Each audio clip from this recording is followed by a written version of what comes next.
आंदोलक ज्यांच्यावरती गुन्हा दाखल झाला होता त्या सर्व आंदोलकांवरचे गुन्हे मागे करण्याची प्रक्रिया आता सुरुवात झालेली आहे.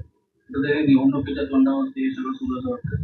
नाही, असं आहे की रिफायनरीच्या विरोधात जे कोणी आंदोलकांनी आंदोलन केलं त्यांच्यावरचे गुन्हे मागे घ्यावे हे अनेक वेळा मागणी केलेली आहे.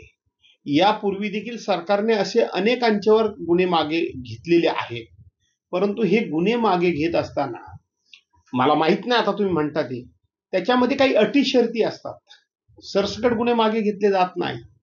सरसकट मागे घेत असतील तर आनंद आहे, न पेक्षा निवडणुकीमध्ये त्यांना कुठे ना कुठेतरी कदाचित फसवण्याचं काम तर होणार नाही ना, याचा विचार आंदोलकांनी सुद्धा करण्याची गरज आहे. आणि म्हणून सरसकट सर्वांचे गुन्हे मागे घ्यावे अशी माझी मागणी आहे.